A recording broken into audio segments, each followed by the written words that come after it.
Cette vidéo est la deuxième d'une série de vidéos de cours traitant le chapitre Calcul algébrique et applications. Dans votre cahier, vous écrirez en rouge Opération avancée sur les expressions algébriques, puis en vert, vous écrivez Identité remarquable. Mettez la vidéo en pause, puis reprenez une fois que vous avez noté. Une définition. D'abord, on va dire ce que c'est qu'une identité.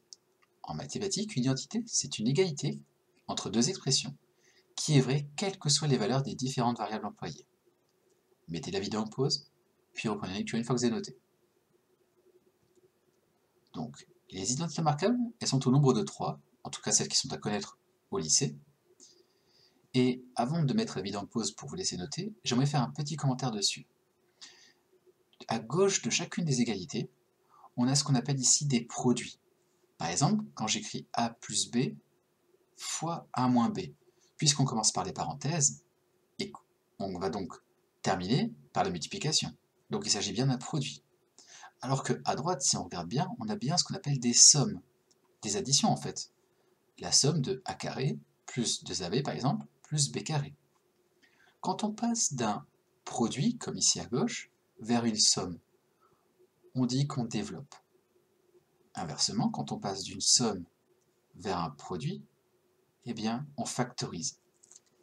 Mettez la vidéo en pause, puis reprenez la lecture une fois que vous avez noté.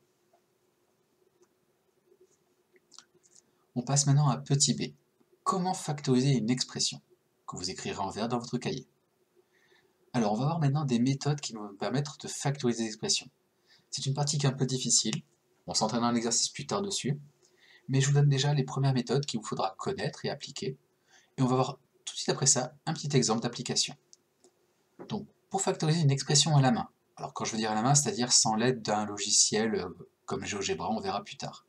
Eh bien, pour factoriser une expression à la main, on va commencer par analyser sa structure, et on va se poser un certain nombre de questions.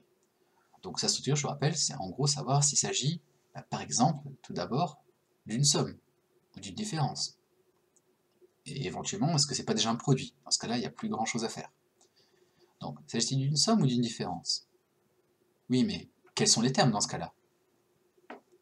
Et puis ensuite, chaque terme est-il un produit ou peut-on l'écrire comme un produit? Quels sont les facteurs dans chaque terme? Et y a-t-il un facteur commun? Peut-on sinon utiliser une identité remarquable? Peut-on sinon factoriser d'abord une partie d'expression pour faire apparaître un facteur commun ou une identité remarquable? Toutes ces questions-là, on verra en application comment ça va se passer, mais vous allez voir, essentiellement, déjà, si on sait faire les deux premières questions, on sera déjà bien avancé. Dans tous les cas, si on n'est pas capable de répondre à toutes ces questions, on cherchera d'abord à développer en espérant pouvoir ensuite peut-être factoriser. Mettez la vidéo en pause, puis reprenez la lecture une fois que vous avez noté.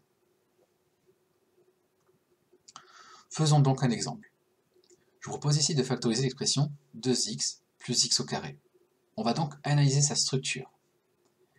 Eh bien, comme c'est écrit ici, cette expression-là, c'est une somme de deux termes. En effet. Pourquoi? Alors les termes ici, regardez, je les écris en vert. On a d'abord 2 fois x et x fois x, parce que x au carré, c'est ce que ça signifie x fois x. Donc voici donc chacun des deux termes. Chaque terme est un produit de deux facteurs. Alors les facteurs, c'est quoi? Un produit, c'est-à-dire déjà une multiplication. Donc si on prend le premier, par exemple ici, on a 2 fois x. Et bien voilà, là ce sont les deux facteurs de ce terme-là. Et ici, les deux facteurs, et bien en fait, c'est x et lui-même. Donc ici, je les ai mis en rouge, les facteurs. 2 et x, comme je viens de vous le dire, x et x.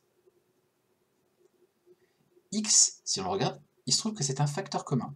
Et oui, on le retrouve ici, mais on le retrouve aussi ici. Il est commun aux deux termes de ma somme. Donc j'ai décidé de mettre cette fois-ci x en bleu, comme le beau facteur commun, comme les deux beaux facteurs communs, et je vais prendre un des deux x seulement en bleu.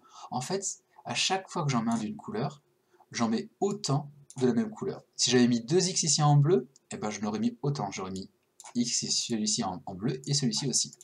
Mais là, j'en ai mis qu'un seul en bleu, donc c'est pareil là. Si on factorise, on met le x devant, on ouvre une parenthèse et on écrit chacun des facteurs avec lesquels il est multiplié. Par exemple ici, si c'est 2x, eh ben, on écrit x fois 2. Entre les deux, on a un plus, qu'on recopie ici. Et enfin, j'écris le X que j'ai en rouge, ici. Vous pouvez mettre la vidéo en pause, puis reprendre la lecture une fois que c'est terminé. Cette vidéo est à présent terminée.